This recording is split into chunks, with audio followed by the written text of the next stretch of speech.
Hoy tenemos la suerte y el honor de que nos acompañe Sebastián da Costa, que es alguien que habitualmente asiste a nuestras conferencias, pero hoy él va a ser el conferencista de un tema muy bueno, de mucha historia y del que por lo menos no todos sabemos mucho, en mi caso, y espero poder aprenderlo muy bien. El título de la conferencia es Los íconos y la Navidad en el Oriente Cristiano. Sebastián da Costa es profesor en filosofía, egresado de la Universidad Católica Argentina. Es laico católico bizantino de tradición rusa. Colaboró con la comunidad rusa católica de París, en Francia, donde vivió durante un año. Ha ayudado regularmente en varias comunidades de orientales y actualmente, o hace 4 años mejor dicho, que está vinculado a la comunidad del monasterio bizantino de la Transfiguración en la ciudad de Pigüé, aquí en Argentina. Sin más preámbulo, le agradecemos la presencia y damos paso a la conferencia. Gracias, Tita.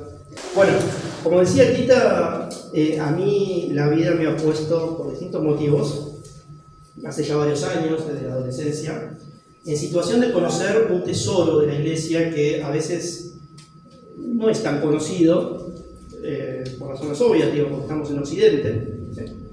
Pero la verdad es que la fe y el Evangelio, a medida que a partir de los apóstoles se iba predicando y se iba haciendo carne en las distintas culturas, fue tomando distintas formas, ¿sí? La fe en la Iglesia, la fe y la evidencia de la fe es muy florida, ¿sí? Esto se lo cuento porque acá ven que en el título aparece Oriente Cristiano, y esto es lo que primeramente, quizás algunos van a decir, bueno, ¿qué es el Oriente Cristiano? Bueno, el Oriente Cristiano es justamente la forma que fue tomando la fe en los pueblos del Oriente, ¿sí? ¿Qué son los pueblos del Oriente? Ustedes saben que por mucho tiempo, Mapamundi, Europa, África, Argentina allá abajo, ¿sí? Ustedes saben que por mucho tiempo el Imperio Romano, que dominaba todo el mundo conocido, tuvo una división, Imperio Romano de Occidente e Imperio Romano de Oriente, ¿sí? Entonces la capital del Imperio Romano de Occidente estaba en Roma, mientras que la capital del Imperio Romano de Oriente estaba en una ciudad de acá, que se llamaba Bizancio, y luego Constantinopla, ¿sí? Y entonces, nosotros estamos acostumbrados acá a la tradición occidental, ¿sí? O latina. Pero resulta que también la fe brotó en estos pueblos del Oriente. Y entonces hay cristianos ucranianos, rusos, armenios, maronitas, ¿sí? Y eso va dando, según cada cultura, distintos usos, ¿no? Distintos modos cánticos propios, melodías, ritos litúrgicos, vestimentas, oraciones, costumbres culinarias también, ¿no? Por ejemplo, hay comidas que son tradicionales de Pascua, tradicionales de Navidad, ¿sí? Y se ve, ¿no? ¿Un poquito? Sí, perfecto. Distintas culturas, ¿sí? Distintos modos de vivir la fe, ¿no? Algunos de ellos en comunión con Roma, otros no, ¿sí? Eso es un poco el Oriente Cristiano. Y yo quisiera compartir con ustedes, así como les digo que hay canto, liturgia, lo que sea, un aspecto de esta fe oriental cristiana, que son las imágenes, ¿sí? Los íconos. Y en particular, el icono de la Natividad, o del nacimiento del Señor, ¿no? Estamos cerca de la Navidad. Somos pocos, entonces yo los invito a que si tienen preguntas, pregunten, ¿sí? Levanten la mano. Sin miedo, no tengan vergüenza. Si algo que no se entiende o tienen alguna duda. Es un tema muy amplio este. Yo les cuento, por lo menos, cuando yo conocí todo el mundo oriental, yo era adolescente, vivía en Capital, y bueno, internet no estaba tan difundido, entonces no es que uno ponía internet y veía algo oriental. Entonces uno tenía que ir al lugar, ¿sí? A hablar con el cura, a ver, bueno, ¿y qué es esto? ¿Y qué es esta liturgia? ¿Y qué es esto?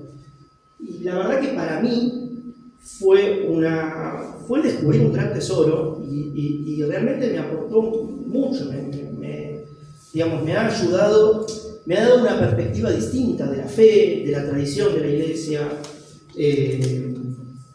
Me ha mostrado que la fe es algo mucho más amplio y la Iglesia es algo mucho más amplio de lo que yo pensaba, ¿sí? Y eso es un poco lo que quiero contar, ¿no?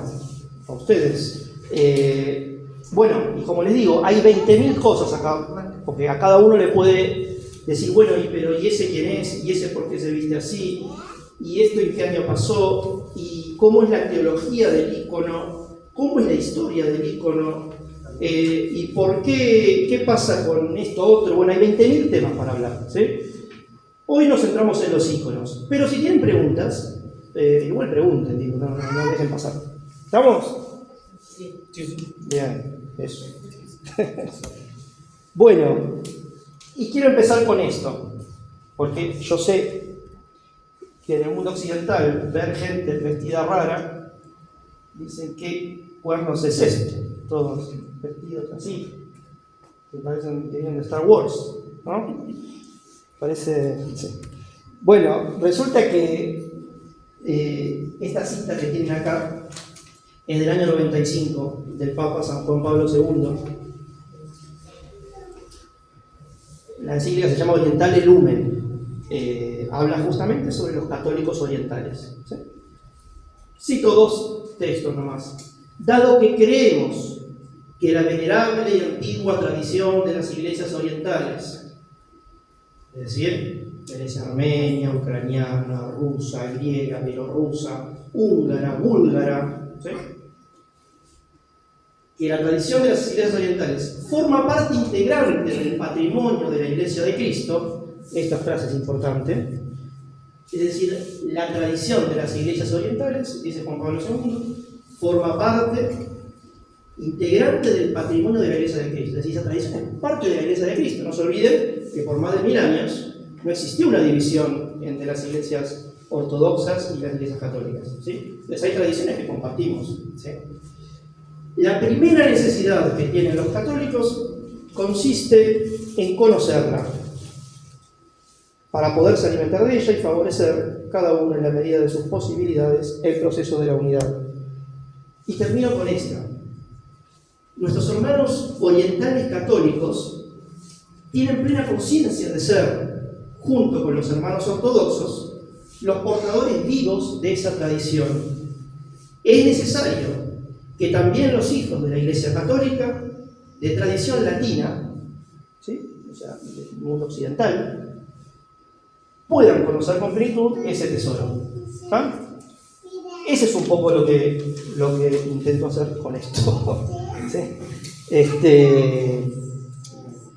¿Vieron? Esto es una costumbre, hay mucho para hablar, ustedes me irán preguntando y también me irán, pero esto de poner paja seca o hierba seca es muy típico de las comunidades ucranianas, ¿sí? Ellos en la cena pascual cubren, en la cena de Navidad, cubren toda la iglesia y todo el lugar de la cena. Yo acá no lo hice porque bueno, ya bastante despliegue tuvimos con los iconos para después tener que limpiar todo, pero lo que se hace es cubrir en todos lados con hierba seca, ¿sí? La idea es muy bien. Celebramos en el pesebre, estamos en el pesebre, ¿sí? La liturgia siempre, cuando celebra, canta que el misterio que se celebra se realiza hoy. ¿Sí? Lo van a escuchar en la misa ustedes en Navidad. El sacerdote va a decir, porque el día de tu nacimiento, es decir, hoy, ¿sí? Y sigue hablando. En las liturgias orientales sucede lo mismo. Por eso la Navidad no es el cumpleaños de Jesús, porque no celebramos algo que pasó, sino que en la liturgia, de un modo místico, asistimos al nacimiento del Señor, ¿sí? Es hoy. Hoy la Virgen da luz al trascendente. Se canta en la liturgia ortodoxa. Bueno, nada, y esto le habían puesto el tema del pesebre, ¿no? Vieron que en Occidente se ha desarrollado mucho, en cuanto a imágenes, se ha desarrollado mucho la escultura, ¿sí? Tenemos esculturas hermosas, ¿sí? A mí esta me gusta mucho, la Virgen de la Sonrisa, en la Catedral de Toledo, ¿sí? España. Estilo gótico, acá tenemos estilo barroco, ¿sí? En la Basílica de San Pedro, el Apóstol Pablo. Bueno, hay imágenes bellísimas, ¿no? La Virgen de Luján, que le tenemos especial cariño. Los Cristos, ¿sí? Estas estatuas que muestran mucho la humanidad del Señor, cómo el Señor sufre por nosotros. Bueno, en Oriente, en todo lo que es la iglesia oriental o bizantina, son sinónimos. Oriental, bizantino, ortodoxo, es sinónimo.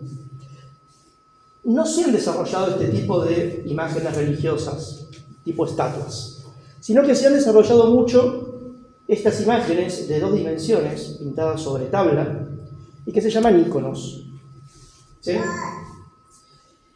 Y son distintas a las otras. Y no es solamente una cuestión de estilo, ¿sí? Para el cristiano oriental, los íconos son parte esencial de la vida de cada día, ¿sí?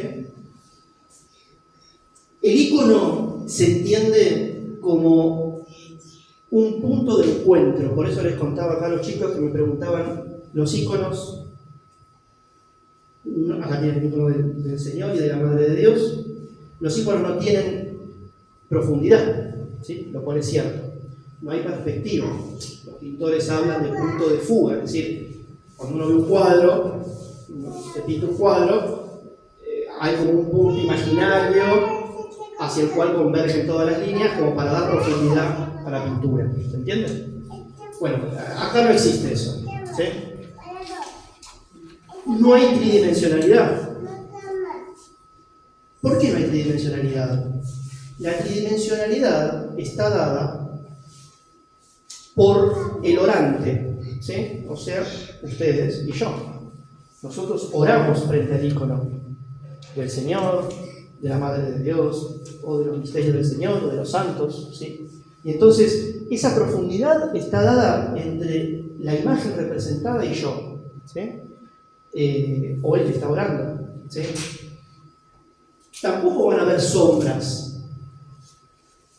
No van a ver que hay una luz que viene de un lado, algunas sí, pero si lo ven, digamos, algún pintor que no conoce de íconos ve y dice, che, pero acá como la luz viene de acá, pero yo veo sombra acá y también hay sombra acá. O sea, si la luz viene de acá, acá no tiene sombra, acá tiene más sombra y acá no, ¿se entiende? Bueno, esa lógica no existe en los íconos, y no es porque no sabían, sino porque la luz es el mismo ícono, ¿sí? La luz se proyecta desde el ícono, no hay una luz externa del ícono, ¿sí? Estamos asomándonos realmente a la eternidad. Para un cristiano oriental, el ícono manifiesta la presencia del Señor, no como la Eucaristía, o sea, no es que es la presencia real del Señor, no es que es una presencia tan real como la Eucaristía, pero tampoco es como un mero cuadro que es decorativo o que a uno le inspira piedad, pero no es más que un cuadro religioso, ¿sí? No es eso. Por eso van a ver que en las liturgias orientales se le rinde culto al ícono y es parte de la liturgia. O sea, así como en la misa el sacerdote es parte de la misa que el sacerdote diga en el nombre del Padre, del Hijo y del Espíritu Santo, en las liturgias orientales es parte de la misa que el sacerdote inciense a los íconos, ¿sí? No puede haber liturgia, no existe ninguna liturgia oriental en la que no haya incienso y en la que no haya íconos, ¿sí? Es parte de la liturgia, es como que falta algo, ¿sí? No puede. ¿Pero por qué? Porque no es un mero cuadro, una mera imagen que está ahí, es la presencia del Señor, ¿sí? Que se manifiesta por el ícono. Miren los colores. Este es el mismo de una escuela de Macedonia, en Grecia suelen ser fondo azul. Los fondos suelen ser o azul o dorado. ¿Qué significa el dorado y qué significa el azul? ¿Alguien sabe? Ahora sí. Era la cara el azul. ¿Cómo? El azul era caro, no se podía conseguir. El azul era caro, eso es correcto. Y además, piensen, el azul hace pensar en el mar, hace pensar en el cielo. ¿Sí? En definitiva, hace pensar en lo que no conocemos, en el misterio. ¿Sí? Por eso el azul es el color elegido por muchos íconos. ¿Sí? Y también se elige el dorado como fondo. Y el dorado es símbolo de la divinidad, ¿sí? Es Dios. ¿Sí? O sea, cuando hay una imagen en medio de dorado, es porque esa imagen está en Dios. ¿Sí? Como el Señor, que tiene el nimbo y que está en Dios.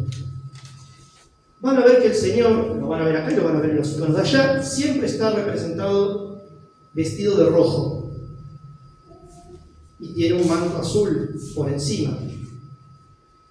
Y la Virgen, al contrario, la Virgen es azul, no se ve porque es un icono viejo, pero, y un manto rojo por encima, lo van a ver también allá. ¿Sí? Pregunta. Pregunten, bien. ¿Por qué siempre la Virgen en los íconos Bien. aparece con 3 estrellas? Bien. ¿Padre, el Hijo y el Espíritu Santo? Bien, no. Las 3 estrellas, hay un recuerdo de la Trinidad, pero la explicación primera es porque ella es virgen antes, durante y después del parto. ¿Sí? En todos los íconos aparece. Aparece en casi todos los íconos. Los íconos, otra cosa también, esa es la respuesta. Pero otra cosa, ¿por qué decimos que un ícono, por qué le damos tanta relevancia a los íconos como que es la presencia, como que está delante nuestro y como... Bueno, porque los íconos son obra de la Iglesia. Ustedes saben que los evangelios son obra de la Iglesia, es decir, Mateo, Marcos, Lucas y Juan eran discípulos, algunos apóstoles, otros escritores, eran miembros de la Iglesia, que escriben y ponen por escrito lo que el Señor ha hecho y ha enseñado. ¿Sí? Resulta que los íconos también son obra de la Iglesia. No son equiparables a un evangelio, porque no son palabras de Dios, ciertamente, pero no tienen un autor, nunca van a ver un ícono firmado, ¿sí? No hay un artista. ¿Y que el Rublev? Sí, pero fíjate, está bien la pregunta, pero fíjate que Rublev lo que es maestro, o sea, lo que genera es una escuela de iconografía, pero sus modelos no los inventó él. ¿Sí? O sea, sí hay personas, yo también, ¿sí? Por ejemplo, este icono es mío. Este icono yo sé que me lo regaló, lo hizo un iconógrafo, ¿sí? Se lo pagué, pero bueno.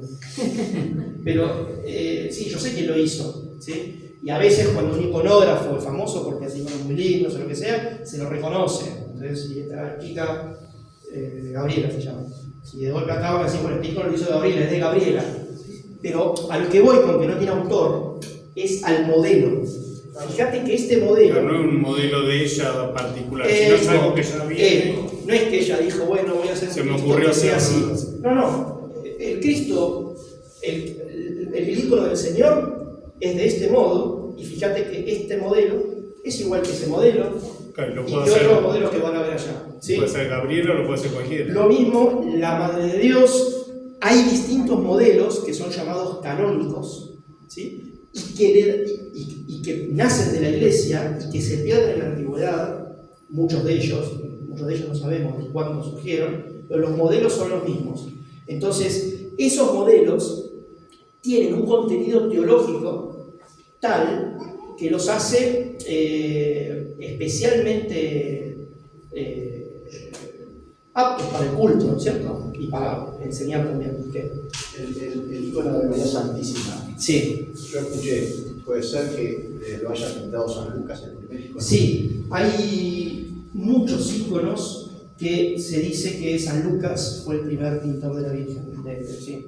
Hay muchos. Lo que sucede es que uno es el Perpetuo Socorro, que lo tiene allá. No todos, pero algunos sí. el icono que está en la iglesia de Santa María Mayor en Roma, La salud la Salud Populi Romani. Este es el icono de la pasión. Gracias. No es el de Bueno, el Perpetuo Socorro. este icono en Occidente se conoce con el nombre de Perpetuo Socorro, la Virgen del Perpetuo Socorro. En Oriente se lo conoce como la Virgen de la Pasión, ¿sí? Es el mismo. Es hermoso este icono. Bueno, ahí después me contaban, el niño, a diferencia de otros iconos, en este icono después se acercan a verlo, van a ver que el niño está mirando los instrumentos de la pasión. ¿Sí? Está mirando a los ángeles que le ofrecen una cruz y le ofrecen la lanza con la esponja. Y se aferra a la madre y en ese temor cae el zapatito que tiene acá abajo. Esta explicación que yo acabo de dar no es lo mismo, no es algo que a mí me parece, sino que esto aparece en las homilías de San Juan Crisóstomo, San Juan Damasceno y de los padres de la iglesia, ¿no es cierto? Lo mismo que los colores, los ven también ahí, la Virgen de azul y el manto rojo. No, es raro, existe, pero es raro, un icono de la Madre de Dios sin Jesús, ¿sí? No, siempre la Madre de Dios está, fíjense, señalando al Señor. Siempre está el Señor Jesús de algún modo, ¿sí? Casi que no existe, te diría, un icono de la Virgen sin el Señor. Bueno, la divinidad significa el rojo y el azul significa la humanidad. Jesús, el rojo es el color púrpura, el color de los reyes, ¿sí? Es un rojo púrpura. Jesús, que es Dios, se hizo hombre, por eso tiene encima el manto azul, ¿sí? En cambio, la Madre de Dios es al revés. Ella es hombre, ella es ser humano, por eso está vestida de azul. Y está como recubierta de la gracia divina, por eso está con un manto rojo encima, ¿sí? Por eso lo van a ver. ¿Entienden eso? Sí. Acólito, ¿qué pasa, acólito? Aprovechando que vi la imagen, Dime. que veo mucho que en la iglesia oriental tienen la cruz que es distinta como la hacemos nosotros, capaz que se veía un palo en el medio o Sí. abajo más cruzado. ¿Qué significa? Esto es lo que pasa, que yo les decía al principio, que abre a un montón de preguntas y de cosas. Y bueno, me parece bien la pregunta, ahora la respondo. Sí, es verdad, la cruz, ahora no tengo para mostrar, pero la cruz, quizá no todos están hablando, porque no todos saben de qué estoy hablando, porque no todos vieron. Esa cruz, vieron que hay una cruz Como doble. como doble, sí, tiene como un... Algunas como la cielo de Caravaca que es Martín, pero Como la de Caravaca, a ver, Abajo no la base, ¿vale? mostrale, pasale. Esa es Santa Lucía. Santa Lucía Mártir, Tiene dos travesaños. Arriba es el título que le pusieron. Bien, Leo. Arriba es INRI. ¿Sí? Jesús de Nazaret. ¿Qué más? Jesús de Nazaret, rey de los judíos. Muy bien. Leo nos visita Desde 6 a... desde 6. Viene especialmente para allá. Viene con Alay, que es un milagro. Bueno, y bueno, tres. Es una cruz que tiene la cruz habitual, pero tiene como un travesaño arriba, que es INRI, como vos bien decís. Y tiene otro abajo, ¿sí? Que está en diagonal. Claro, sí. Otro día hablaremos de la cruz, lo vemos mejor, pero está en diagonal. Esa cruz está en diagonal y esa diagonal está elevada hacia la derecha e inclinada hacia la izquierda. Mi hijo, escuchá que es la respuesta. Elevada hacia la derecha e inclinada hacia la izquierda. ¿Qué te recuerda? La crucifixión. Sí, el buen ladrón. ¿Cómo? El buen y el mal ladrón. Exactamente, sí. Eso nos está interpelando a nosotros. El buen ladrón se reconoce culpable, pide perdón al Señor y el Señor responde: hoy mismo estarás conmigo en mi reino, ¿sí? En cambio el otro se burla, ¿sí? Esa es como una balanza, digamos. La cruz es signo de contradicción y la cruz nos pone frente a una decisión, ¿no? En la vida. Y podemos elegir hacia el lado de subir o hacia el lado de bajar. ¿Sí? Un poco es eso. Además, es el lugar donde se clavan los pies y además es un recuerdo de la cruz de San Andrés. ¿Sí? Ustedes saben que... Cuente, catequista. Sí, no. ¿Cómo no hablan cosas? Ella, pues, siguen a San Andrés. Porque viste que San Andrés fue crucificado X. como una X. San Pedro fue crucificado cabeza abajo. Y San Andrés fue crucificado, mártir, pero en forma de X. Como la de ferrocarril. Como el ferrocarril. De ahí vienen muchas banderas. ¿Sí? De esa X. Escocia, por ejemplo, la cruz de Andrés. Bueno, y aquí vemos con eso. No, porque él te preguntó. San Andrés, ¿qué tiene que ver San Andrés? Bueno, porque resulta que el apóstol, o sea, el apóstol Pedro, fue enviado a predicar a Roma, en muchos lugares, pero terminó en Roma. ¿Sí? Bueno, el apóstol San Andrés fue el que evangelizó la zona de Bizancio. ¿Sí? Por eso, en las iglesias ortodoxas le tenemos mucha veneración al apóstol San Andrés, que además era hermano de San Pedro. Entonces, San Andrés, y fue el primer llamado por el Señor. El Señor, cuando llama a los apóstoles, el primero que llama es San Andrés. ¿Sí? Y como Andrés trajo la fe a las tierras eslavas, Grecia, Rusia, etc., tenemos una gran devoción a San Andrés. Y como fue crucificado en forma de X, lo recordamos en la cruz. ¿Se entiende? ¿Sí? ¿Alguna pregunta o sigo? Una más, las letras de la Pregunten. Las letras, los iconos son escritura. De hecho, hay una frase. Que no prende la luz. No, está bien. Hay una frase que dice. Bueno, nada, después. Dice: es manifestación sensible de algo que a veces. Bueno, nada, hay muchos santos, muchos padres de la iglesia. Ahora no encuentro la cita, pero créanme que existe, que comparan el icono a los evangelios. Incluso San León Magno tiene una cita así. Digamos que así como se predica la fe por la palabra escrita, también se predica la fe por la pintura. ¿Sí? Por eso son tan importantes y por eso no hay mucho margen de cambiar, digamos, cuando un ortodoxo ve un icono, que aunque tenga todo este estilo, los elementos no están donde deben, los colores no son, ya saben que no es un icono ortodoxo, ¿sí? No es un icono canónico, no tiene la categoría de icono propiamente, no es un lugar de encuentro con Dios propiamente, es un cuadro religioso, que lo puedo tener en mi casa, puedo rezar ante él, no es que no, pero no es un icono. Les doy un ejemplo. En el icono de la Navidad, nosotros aquí estamos acostumbrados. Está el niño, ¿y qué tiene? La Madre de Dios, ¿y qué tiene que estar? San José. Bien. En los iconos ortodoxos nunca van a ver a San José en el pesebre. ¿Sí? Y aparece San José, pero aparece separado. Ya lo voy a explicar. Nunca aparece en la escena para dejar claro que el niño no procede según la carne de José. ¿Sí? Por eso está separado, está como separado de la escena íntima del nacimiento. ¿Sí? Entonces, bueno, nada, esto es para... Entonces Pregunta. los iconos es como una enseñanza, es como una lectura. Bien. Digo, ¿puede tener una comparación como los vitró que usábamos Bien, nosotros? excelente. Sí, absolutamente sí. Pero fíjense, ya que preguntan esto, que preguntas esto... Digo, porque en los vitrós siempre hay una representación de alguna lectura Sí, importante. Sucede lo siguiente.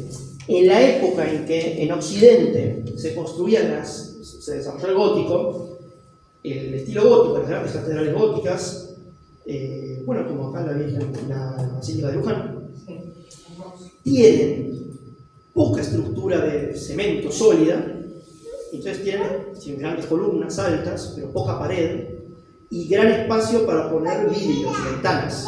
¿Sí? ¿Qué pasa? Al tener poca pared, tenés poco espacio para pintar. ¿Sí? Entonces lo que se empieza a pintar en Occidente son los vidrios. ¿Sí?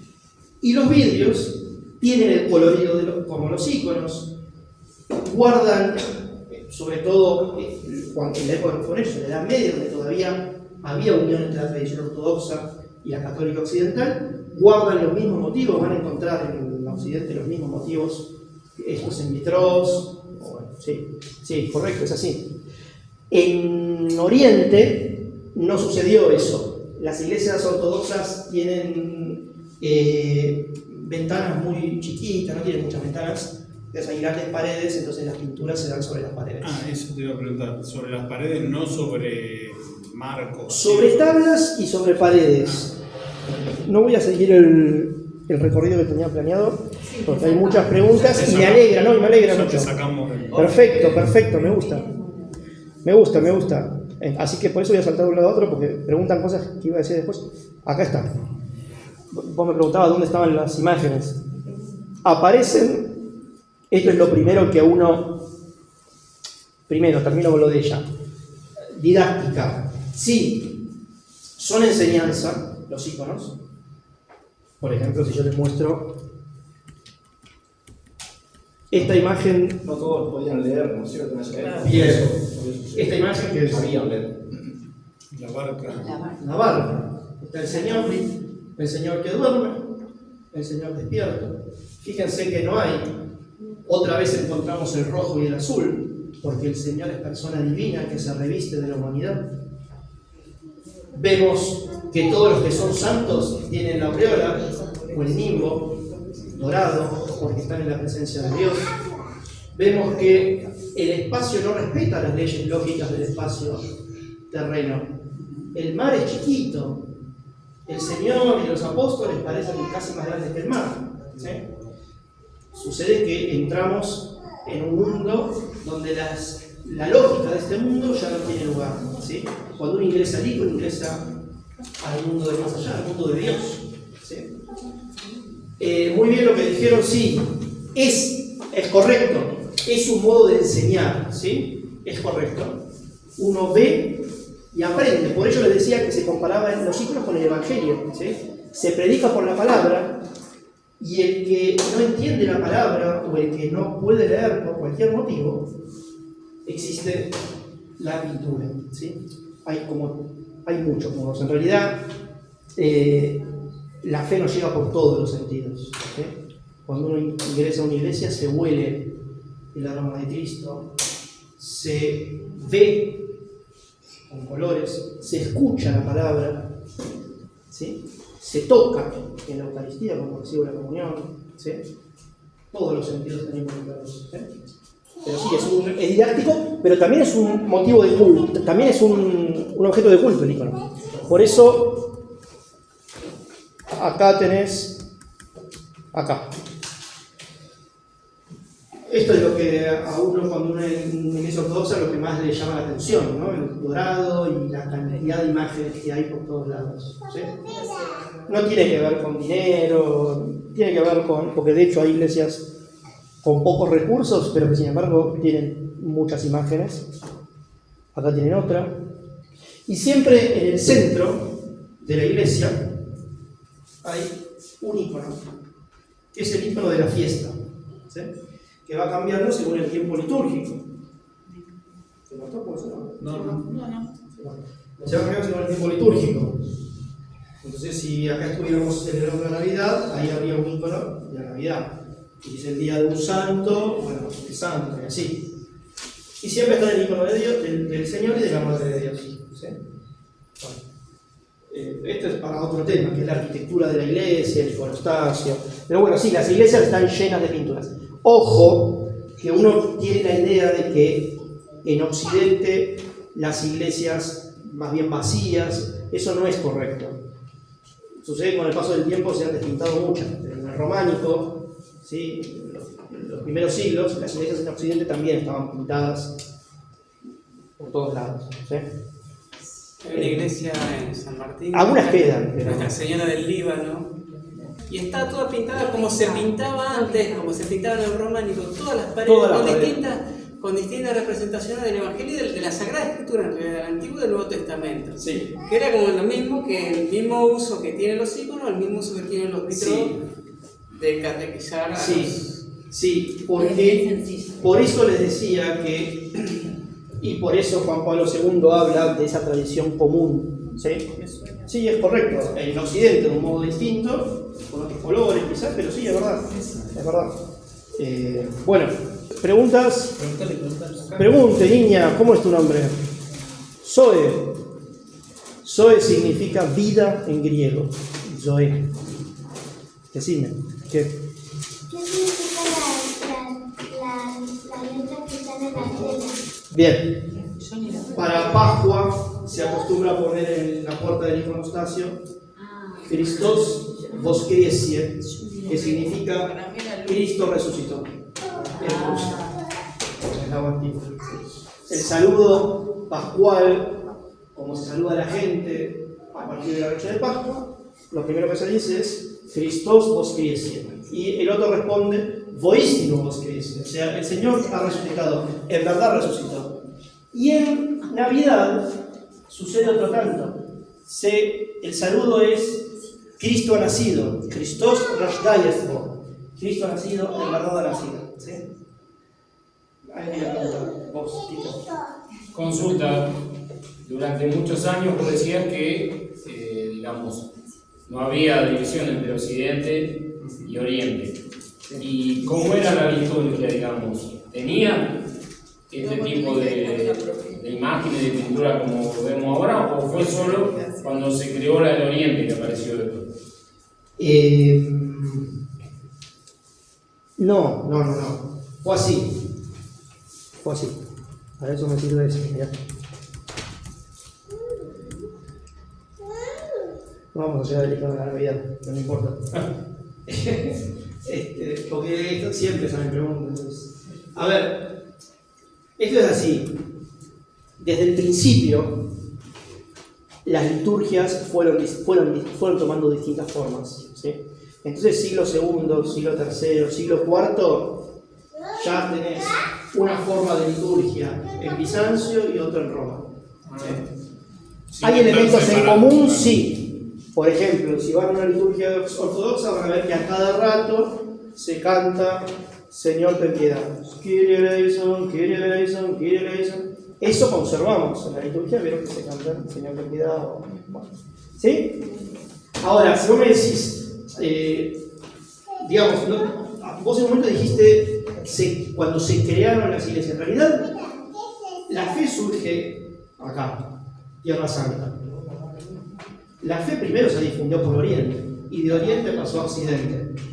En Occidente, en Roma, llegaron muchas costumbres litúrgicas de distintos tipos de Oriente, pero a su vez en Occidente se le fue dando su propia forma. Entonces se adoptó el idioma latín, ¿sí? Y otras costumbres como vestimentas distintas y lo que sea. ¿Hay elementos en común? Sí, muchísimos. En la liturgia latina tradicional, muchísimos. En el mundo romano, como que siempre estuvo más marcada la diferencia con respecto a los judíos, es cierto. Una cuestión cultural, no es que no crean en Cristo, no, yo creo en Cristo, si no hubiera tenido la imagen del Señor ahí. ¿Sí? Ahora, y estos también, ellos son monjes, ¿sí? Rusos o griegos.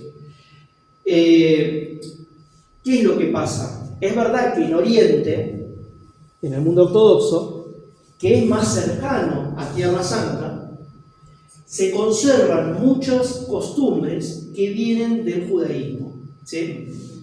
Es verdad, las vestimentas son más parecidas. ¿Sí? Pero estamos en la nueva alianza. ¿Sí?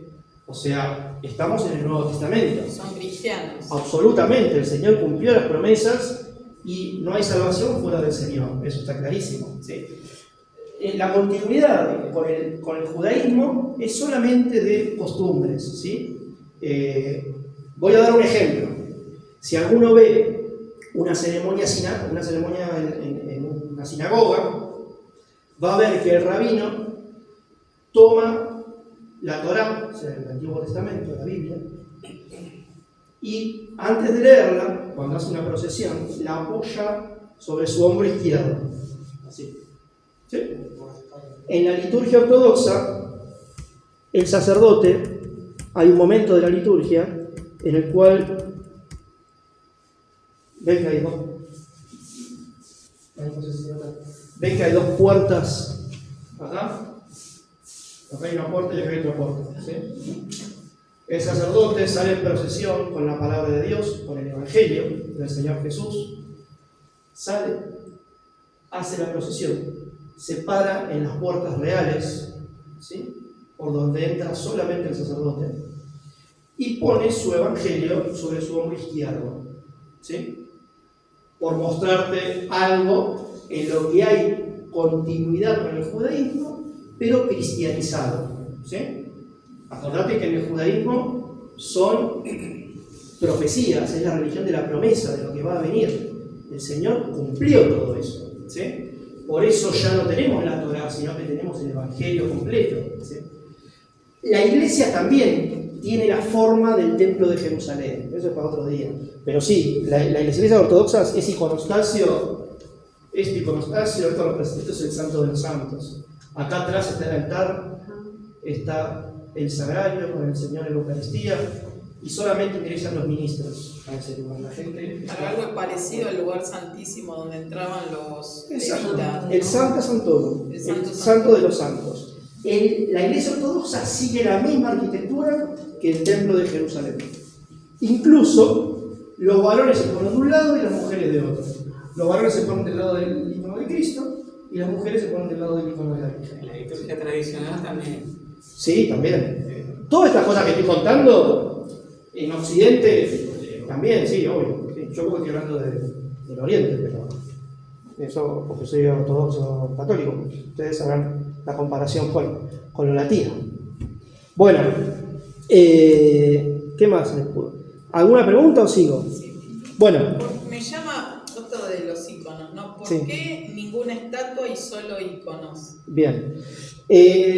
Mira, tiene que ver con una cuestión histórica, porque hubo una gran herejía en aquellas tierras, en Oriente, la herejía del iconoclasmo, los iconoclastas, ¿sí?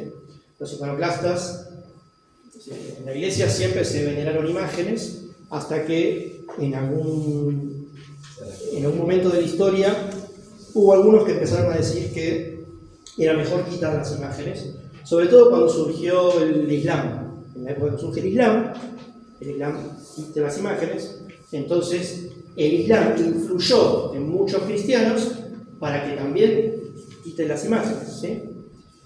Eso se llamó la herejía del iconoclasmo, los iconoclastas, ¿sí? Entonces eso hace que la iglesia en Oriente, la iglesia ortodoxa, haya tenido que delimitar muy bien qué es imagen, qué no es imagen, y también evitar el peligro de idolatría, ¿sí? De que se generen estatuas y se adoren como si fueran dioses paganos, ¿sí? Claro, entonces es una realidad distinta de la que se vivió en Occidente, que estaba más lejos de eso, en Roma. Porque los griegos, los romanos hacían estatuas. Debe ser para diferenciarse, o sea, los ídolos eran estatuas. Sí, muy bien. Hay varias. Esto responde a dos cosas. Una situación cultural histórica de que surge el iconoclasmo. Dos, para diferenciarse de los paganos que hacían estatuas, ¿sí? A sus dioses, a Zeus, a lo que sea. Se siguió representando así, ¿sí? Acá es muy común, hay un culto público que se profesa a los iconos. Esta es la noche de Navidad, este es el monasterio de Pihue, por ejemplo. Acá en la provincia de Buenos Aires. Ven que en el centro de la iglesia está el icono de la Natividad, de la Navidad. ¿Sí? Está en la noche de Navidad, los niños se visten de pastores. Acá ya está terminando la liturgia, por eso la cortina está cerrada. Y van a ver que es muy común esto, que la iglesia está llena de iconos, la liturgia es larga, y es muy común que las personas circulen por la iglesia y se vayan a venerar imágenes, iconos, ¿sí? O les prendan velas, ¿sí? Esto los nenes acostumbran a hacerlo de chiquitos, ¿sí? Los iconos son muy queridos por los nenes ya desde la infancia. Cuando nace un nene se le regala un ícono generalmente de su patrono, ¿sí? El bebé pero ya lo va a apreciar cuando sea más grande. Cuando se casan las personas se le regala al esposo un ícono del Señor y a la mujer un ícono de la Madre de Dios. Para cuando hay cumpleaños, cuando hay, no sé, se acostumbran a regalar íconos, ¿sí? Son muy queridos por los niños. A los nenes les gusta generalmente prender velas en las iglesias y cuidar que esa vela esté prendida durante la liturgia. Y cuidar que si se apaga la vela, van, cambian y ponen otra. A los nenes les gusta mucho hacer eso. A la derecha ven a un sacerdote, un monje adorando, o sea, venerando un ícono. Es un monaguillo oriental. Y tiene más onda, me parece. Mirá todo cómo está vestido. Ahora veo que el Cristo oriental no es el mismo que el Cristo occidental. ¿A qué te referís? Porque el Cristo nuestro es de River y el otro es de San Lorenzo. No, bueno, no, pero fíjate que si vos agarrás una imagen del Sagrado Corazón, muchas imágenes del Sagrado Corazón conservan el rojo y el azul, ¿sí? Muchas cosas que vos ves en Occidente surgieron en Oriente. Después tomaron su propio rumbo y eso no quiere decir que esté mal, es decir, son distintas no ni siquiera interpretaciones, son formas de representar. Las estatuas nosotros no le damos, en Occidente no se le da tanta importancia al color, por ejemplo. Bueno, pero los colores en la liturgia siempre. En la liturgia sí, en la vestimenta de los curas sí, pero digo en las imágenes, fíjate que las apariciones, la Virgen aparece de blanco, aparece, no. Pero aparece de diferentes colores y con diferentes vestimentas. Sí. Parece que los monaguillos también se visten con los colores litúrgicos, ¿no? Sí, pero cambian los colores. El verde es de Pentecostés, no es de Pentecostés. De Pentecostés. Como el rojo otra vez. Claro, el color de Pentecostés no es el rojo, sino el verde. Sí. Hay colores que cambian, pero sí, se usan los colores. Bueno, los nenes siempre prendiendo velitas a los santos, o venerando, los íconos se besan. Una pregunta, pero ellos no tienen misa como nosotros tenemos así, para la palabra. Sí, por supuesto, sí, por supuesto. Se proclama la palabra de Dios, se pide perdón a Dios, se proclama la palabra de Dios, igual pero más largo. Se ofrecen los dones. Lo que pasa es que, como les decía al principio, los modos son distintos, aunque la fe es la misma, ¿sí? La fe es la misma, ¿ah? Hay comunidades en unión con Roma, otras que no, pero la fe es la misma, ¿sí? ¿Qué cambian los modos? ¿Sí? A grandes rasgos es lo mismo, digamos, la fe es la misma, el credo es el mismo credo. La estructura de la liturgia o de la misa. Sí. Digo, por ahí yo sugiero lo siguiente, hay que evitar comparar, por lo menos cuando uno ingresa al mundo oriental y por primera vez se encuentra con esto, ¿sí? Es natural que uno tienda a decir, ay, no, yo cómo hago, nosotros cómo hacemos. Es natural, van a encontrar muchas semejanzas y van a encontrar muchas diferencias, ¿sí? Nada, yo los invito a que ¿cómo es? A que atiendan a este tesoro, digo, sin prejuicio de compararle el otro. Vos igual que decías que yo que le la digo a estructura propósito no porque se siempre nos reímos, el padre Ulises dice que Jesús es de River. El Sagrado Corazón es blanco con la tira roja. Y ahí veo que todos los Jesús están de... Sí, el color... O ellos son de San Lorenzo. Hay imágenes de Jesús de No, blanco. pero fue un chiste, en realidad, Está bien. ellos son de San Lorenzo y todo pero el padre dice, no, pero Jesús es de River. Y ahora veo que en el oriente es de San Lorenzo, que tiene los colores de San Lorenzo. Sí. Dice que Jesús me gusta. Bueno, así como hay un culto público, vos me decías, de la misa, sí, hay misa, por supuesto, se comulga, por ejemplo, la comunión se recibe con las dos especies, se recibe, y no son hostias sin levadura, sino que son hostias con levadura, es decir, el pan se parece al pan lactal, si querés, ¿sí? Y se da con una cucharita, no se da en la boca. Bueno, pero la fe es que el Señor está en la Eucaristía, por supuesto, ¿sí? Y nos santifica, y no puede uno acercarse si está en un estado en que no de enemistad con Dios, o se rechaza a Dios, ¿sí? Eso está clarísimo. Bueno, culto doméstico. Esto es algo muy lindo. En todas las casas orientales van a ver que hay un lugar que se llama el lugar bello, ¿sí? Los rusos suelen tener una esquina que generalmente es una esquina visible de la casa, no es atrás del placar ni atrás de la puerta, sino que es un lugar visible de la casa. Y no es un lugar decorativo, es un lugar para orar, en donde se van poniendo todos esos iconos que yo les contaba que te regalan cuando nacés, cuando te bautizás, cuando recibís la comunión, cuando... Todos esos iconos, es más, los iconos que ven ahí, que son míos, todos esos están en un rincón, ¿sí? Es un rincón bello, ¿sí? Un lugar bello.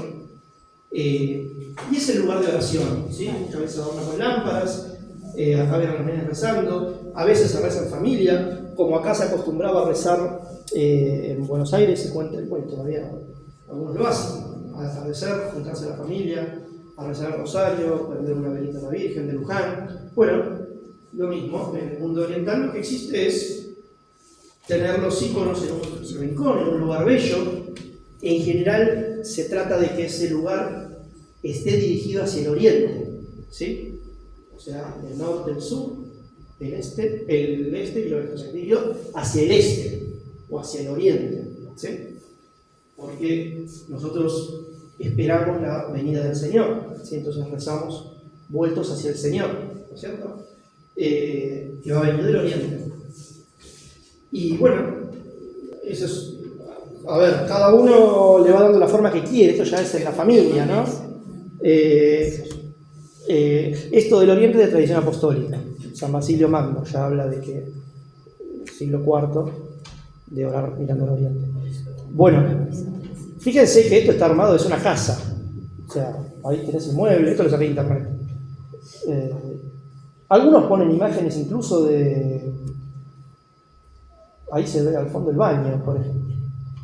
Acá hay un chotki, es este que ven acá, y un librito de oración. Algunos ponen Biblia también. Eso es muy libre. ¿Qué? ¿La Biblia igual? Sí, obvio, sí. Hay libros rusos abajo, bueno, hay distintas modalidades, algunos lo hacen más altarcito. Bueno, a los nenes les gusta mucho venerar los íconos y bueno, les gusta jugar a ver quién es este santo, quién es este otro, se lo lleva en procesión, ¿sí? Los ucranianos suelen tener los rusos suelen tener un rincón de la casa, en cambio los ucranianos suelen tener una pared. Son detalles, este seguramente sea ucraniano. Cuanto más ancianos sos, más iconos tenés, porque te van regalando, Claro, vas comprando. Y van ahí, y es el lugar donde uno reza y donde uno se encuentra con el Señor, ¿sí?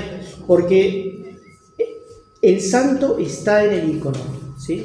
De hecho, los iconos siempre te miran. Fíjate que nunca vas a ver un icono donde no se vean los dos ojos de la figura. El icono está en comunicación con vos, ¿sí? Hay un solo caso en que podés ver que no se vean los dos ojos, que el personaje no te mire. Cuando son personajes santos, siempre te miran, ¿sí? Cuando son personajes secundarios o no santos, se los ve de perfil. Cuando se representa el demonio, se lo representa de perfil, ¿sí? Nunca de frente, nunca te mira de frente, ¿sí? Este es el himno de la Natividad. Van a ver que cuando uno ora frente a este icono, uno está realmente entrando, se está dejando iluminar por el misterio del nacimiento del Señor. Ustedes ven el fondo dorado, significa que estamos en la eternidad, estamos en Dios. Y todo lo que está en este icono está en Dios. La luz procede del icono, ¿sí? No hay una luz extra. El misterio de Dios, un misterio, la estrella, y este misterio que es uno pero que es trino, ¿sí? Porque en la hora del nacimiento es la Trinidad la que desciende hasta este mundo, y no desciende a cualquier lugar de este mundo, sino que desciende al negro, desciende a los abismos, ¿sí? El Señor, de hecho, desciende a sanar lo más profundo de nosotros, la muerte, el pecado, ¿sí? La Trinidad, el azul del misterio, ¿sí? El azul es como el cielo, como el mar, uno sabe que hay abajo, es el misterio de Dios. Fíjense que está el niño Jesús en el pesebre, que es una cueva absolutamente negra y que recuerda otro ícono, que es el ícono de la resurrección. De hecho, Jesús está envuelto en pañales, como dice el Evangelio de Lucas. Lo encontraron envuelto en pañales junto a María y a José, pero estos pañales son vendas como encontraron los apóstoles en el sepulcro, ¿sí? Porque el Señor viene justamente para morir por nosotros. El fondo oscuro, negro, ¿sí? Es decir, la luz aparece delante de las tinieblas, ¿no? Como dice San Juan. ¿Cómo es que dice? Y la luz brilló en las tinieblas, ¿sí? Y no la conocieron. ¿Alguien tiene una pregunta, hijo? Yo. Señorita, señor. Capaz que nada que ver, pero quiero saber si es simbólico o decoración, porque parece que nada es. Nada es simbólico. Pero muchos iconos, me calé de ingeniera. De hecho, el modelo este se repite, la actividad se repite. Muchos iconos tienen plantas, árboles. ¿Es Bien. símbolo de algo? No, ¿O ahí tiene como la buena salsa? pregunta, buena pregunta. Salió la parte agronómica. La zarza es la madre de Dios. Ahora les cuento por qué. Todo lo que es el escenario donde transcurre la imagen tiene una importancia secundaria, ¿sí? Por eso el escenario, en este caso una montaña rocosa con algunas plantas, por eso el escenario no respeta las leyes del espacio habitual en la arquitectura, ¿sí? A ver, las figuras tampoco respetan la proporción anatómica. La cabeza es más grande que lo que debería ser, o sea, porque estamos en un mundo donde no en un mundo ilógico, sino en un mundo suprarracional, ¿sí? Que supera nuestro entendimiento. Ustedes saben que Dios, nunca podemos comprender a Dios, ¿sí? Siempre nos supera. Y me perdí. Bueno, y lo que menos proporción guarda es el escenario, ¿sí? De hecho, ya tienen la presentación. A veces cuando la imagen transcurre en un palacio o en un edificio, también van a ver que las ventanas como que no tiene sentido, una ventana al lado de otra. No hay una preocupación. Es totalmente secundario, no hay una preocupación. Esto ya está en el cielo, ¿sí? Claro. Estamos viendo algo que está en el cielo. El misterio de Dios se hace presente de un modo particular en la liturgia y también en los íconos. Bueno, eso, no. Hay plantas que marcan el escenario donde transcurre la escena, que es una cueva. Sí hay las dos naturalezas de Cristo en los pináculos de la montaña, en algunas hay 3 pináculos, pero a veces sí las plantas tienen algo en particular. Miren esta imagen. ¿Qué ven ahí? ¿Quién es? El Sanjo. El Sanjo. Bien, San José. ¿Y quién está al lado de San José? Ni idea. ¿Adán? Podría ser Adán, pero no. ¿Quién es? Leo. Moisés. Podría ser, pero el que está al lado es el demonio. Fíjate que está de costado. Son las dudas de San José. San José no está en el centro de la imagen, sino que está separado. está pintado de marrón, del color de la tierra, mostrando su humildad, y está pensativo. Y enfrente así le está hablando el demonio, que también representa sus dudas. ¿Sí? Hay una tradición, un escrito, un evangelio apócrifo, que cuenta que está inspirado en una escena de un evangelio apócrifo. Este demonio se le presenta con una vara, no es la planta, es una vara que se ve acá, finita, de ahí no la ven capaz. Esa vara es esta vara del dios Dionisio o Baco para los romanos, que una vara siempre se lo representaba con esta vara que siempre estaba que reverdecía, estaba adornada con el dios de las fiestas dionisíacas, que eran fiestas particularmente orgiásticas, ¿no? Los griegos, los romanos, cuando celebraban esta fiesta, se emborrachaban, tenían sexo desenfrenado, etc. Y al dios Baco, que era el dios de esta fiesta, se lo representaba con este cetro. Tiene una simbología fálica, digamos, de vigor sexual, por un lado, le daban los antiguos ese sentido, ¿sí? Y por otro lado siempre aparecía como que surgía una vid, ¿sí? Como el vino, ¿sí? Sin embargo, en el icono de la Natividad, el anciano le presenta, aparece con ese Baco, con esa vara, ¿sí?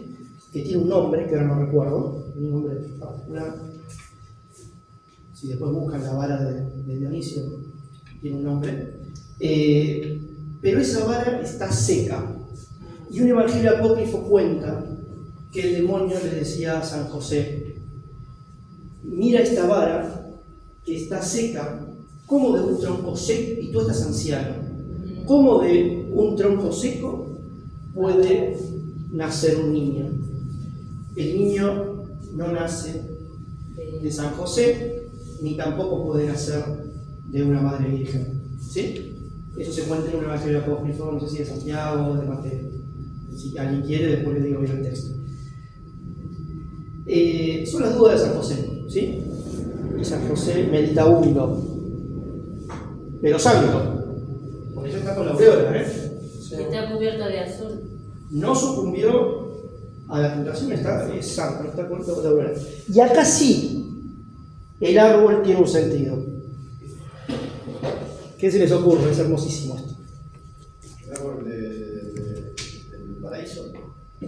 Podría ser, pero no. Les voy a leer un texto de la Escritura. En una de las profecías mesiánicas dice: dará un vástago el tronco de Jesé, un retoño de sus raíces brotará. El tronco de Jesé, ¿quién era Jesé? ¿Se acuerdan? Jesé era el padre de David, y la profecía decía que del linaje de Jesé iban a ser el Mesías. ¿Sí? Jesé, el padre de David, David por descendencia, José, y nace el Señor. ¿Qué es lo que te está mostrando este icono? Acá también aparece profecía mesiánica del Antiguo Testamento, del profeta Isaías. Aquel día la raíz de Jesé se alzará como estandarte de pueblos. Las naciones la buscarán y su morada será gloriosa. José tenía delante la profecía, ¿sí? Esto quiere simbolizar el icono, ¿sí? La raíz de Jesé. Y José, sin embargo, estaba escuchando y hacia adentro. ¿Se entiende la dicotomía? Sí. Las dudas y las profecías. La raíz de Jesé representa eso. Ese árbol sí tiene un sentido particular.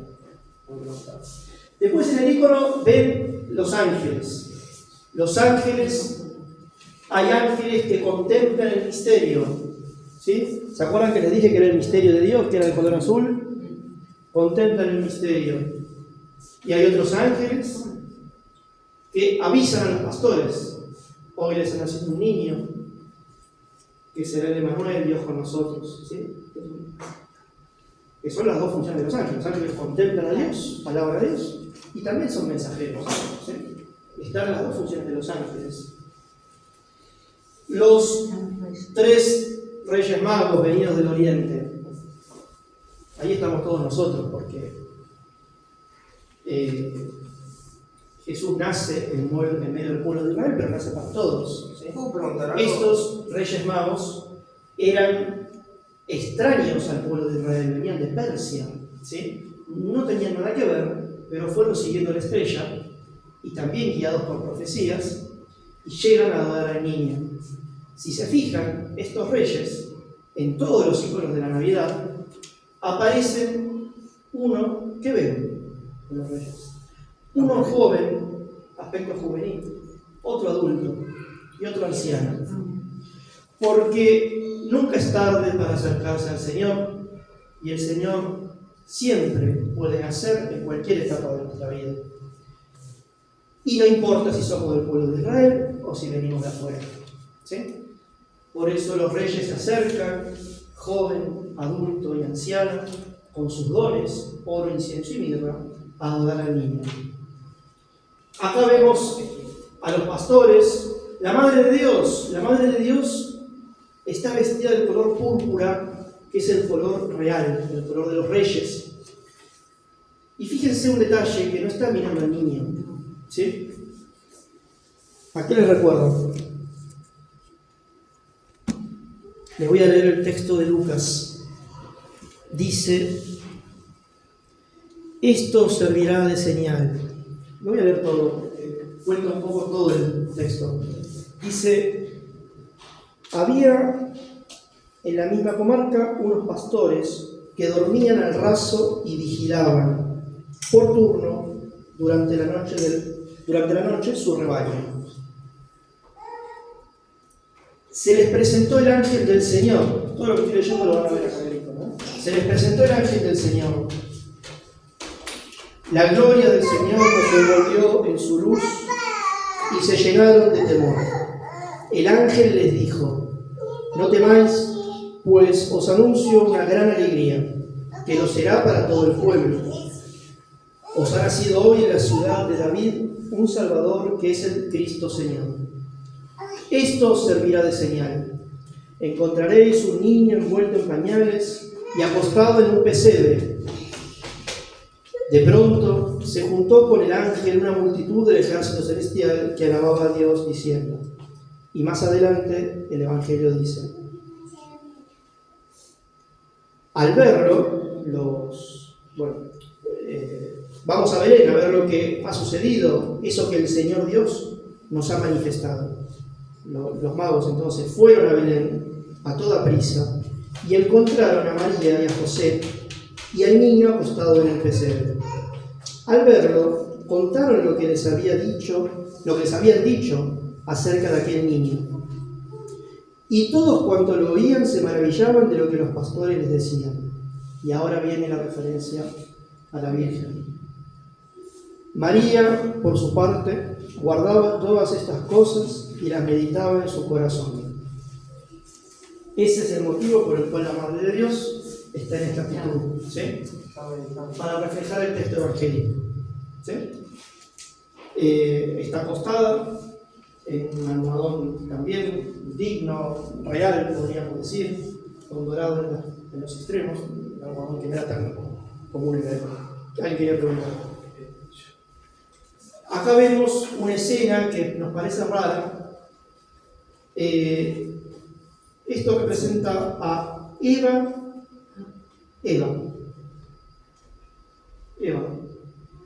la primera madre, que fue Eva. Hay un himno que se canta en la liturgia, que lo tengo por ahí, pero no quiero buscarlo porque voy a alargar mucho, pero que dice algo así como que,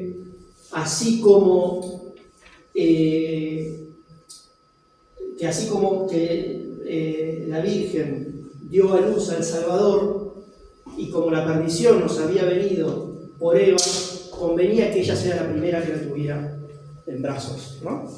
Por eso toma al niño Jesús para bañarlo. También eso está remarcando, está subrayando la humanidad del Señor, ¿sí? Y el Señor es hombre y necesita que lo laven para haber nacido, ¿sí? Eva es la que sostiene al niño, que es la misma por la cual nos vino la perdición, ¿sí? En el pecado original. Pero acá se regocija sosteniendo al niño. Y la comadrona, la que se le llama comadrona o Salomé, la que ayudaba. Bueno, esto es una tradición apócrifa también. Los pastores, bueno, y nos faltan los bueyes, el buey y el asno, ¿sí? Hay como dos tradiciones, una que representa la gentilidad, o sea, todos nosotros, los que no somos del pueblo de Israel. Y está representado en el buey, en el asno la lujuria y en el buey la soberbia, ¿sí? Según otras tradiciones, el buey representa el reino de Israel, a los israelitas, y el asno representa a los gentiles. Y además hay un texto del profeta Isaías donde se dice, ¿qué se dice en el profeta Isaías? Se dice esto, se dice: oíd cielos, escucha tierra, que habla Yahvé. Hijos crié y saqué adelante, pero ellos se rebelaron contra mí. Conoce el buey a su dueño, y el asno el pesebre de su amo. Pero Israel no conoce, mi pueblo no discierne. ¿Sí? Bueno, hace referencia a este texto de Isaías. Bueno, perdón, se estoy aburriendo. Hay mucho más, pero creo que hay que terminar. No me hicieron señal de corte. ¿Hay que cortar? Bueno, no tengo mucho más. O sea, bueno, hay un montón para decir. Un detalle, para que vean la unidad entre escritura y pintura y liturgia, ¿sí? O sea, las antífonas en la liturgia oriental se cantan el icono.